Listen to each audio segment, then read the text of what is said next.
সবাইকে জয় যিশু। হ্যালো বন্ধুরা, আপনারা সবাই কেমন আছেন? আশা করি প্রভুর আশীর্বাদে সবাই আপনারা ভালো আছেন। আজকে নতুন আবার একটা ভিডিও নিয়ে আসলাম আপনাদের সামনে। ভিডিওটা শুরু থেকে দেখতে থাকুন।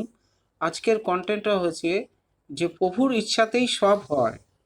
প্রভু যদি ইচ্ছা করে সব কাজ হবে, আর প্রভু যদি মনে না করে কোনো কাজ হবে না। কারণ প্রভু হলো ঈশ্বরের একটা অংশ। সৃষ্টিকর্তা ঈশ্বর যেরকম স্বর্গ থাকে, সেরকম মনুষ্যপুত্র প্রভু যিশু কিন্তু স্বর্গে থাকে, ঈশ্বরের ডান দিকে বিরাজমান আছে।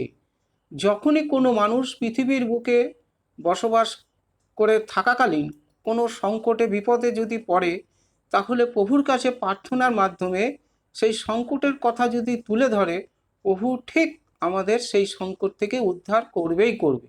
কারণ কথা লিখিত আছে বাইবেলে, গীতসঙ্গীত 50 অধ্যায় 15 পদে প্রভু বলেন, সংকটের সময় তোমরা আমাকে ডাকিও, আমি তোমাকে উদ্ধার করব, আর তোমরা আমার গৌরব করবে।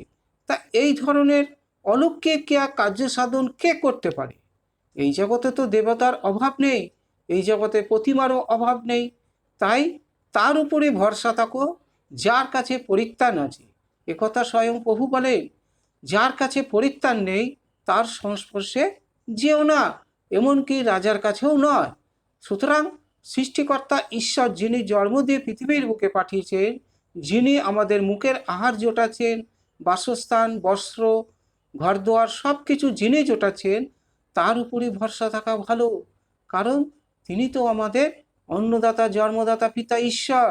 সুতরাং যে কোনো মানুষ গভীর সংকটে বিপদে আপদে পড়লেই উপরওয়ালার কাছে যদি দোয়া করে, মানে প্রার্থনার মাধ্যমে সংকটের কথা তুলে ধরে, তিনি অবশ্যই আমাদেরকে পরিত্রাণ করবেন। সময় সাপেক্ষ, ঠিক আছে? মানে পরিত্রাণ পেতে আমাদের যেটুকু সময় লাগে, এর বেশি কিছু নয়। তাই মনুষ্যপুত্র প্রভু যিশুকে সৃষ্টিকর্তা ঈশ্বর জন্ম দিয়ে পাঠানোর একমাত্র উপায়, প্রভু যিশুর মাধ্যমে যেন এই জগতের মানুষ পরিত্রাণপ্রাপ্ত হয় ও অনন্ত জীবন লাভ করে। কিন্তু এই জগতের মানুষ হাতের কাছে এই দেবতাকে, অলৌকিক কার্য সাধন করতে পারে এই দেবতাকে পেয়েও কিন্তু চিনতে পারল না, ঠিক আছে? তাই এখানে একজন ভাববাদী উদাহরণ দিয়ে বলছে যে, আরেকটা একটা উদাহরণ দিয়ে বলছে যে আরেকবার একটা ছোট মেয়ে মারা যেতে বসেছিল। তখন যিশু তার বাড়ি গিয়েছিলেন, মেয়েটার বাড়িতে প্রভু যিশু গিয়েছিলেন। সবাই খুব কাঁদছিল। স্বাভাবিক কথা, একটা বাচ্চা মেয়ে যদি মারা যায়, বাড়ির লোক তো কান্নাকাটি করবেই। হ্যাঁ, তখন যিশু কী করলেন জানো? তিনি ওই ছোট্ট মেয়েটার হাতটা ধরে নিজের হাতে নিয়ে বললেন, ছোট্ট সোনা ওঠো, এবং মেয়েটা সত্যি সত্যি উঠে বসলো। তা দেখুন প্রভুর কি অন্তর্যামী অলৌকিক কার্য সাধারণ। যে মেয়েটা মরতে মরতে বসছিল, হ্যাঁ, মানে সবাই বাড়ির লোক কান্নাকাটি করছে, মেয়েটা বুঝি আর বেঁচে নেই, মৃত্যু সজ্জায়, সেই মেয়েটাকে হাত ধরে নিজের হাতের মধ্যে নিয়ে মেয়েটাকে বলল, ছোট্ট সোনা ওঠো।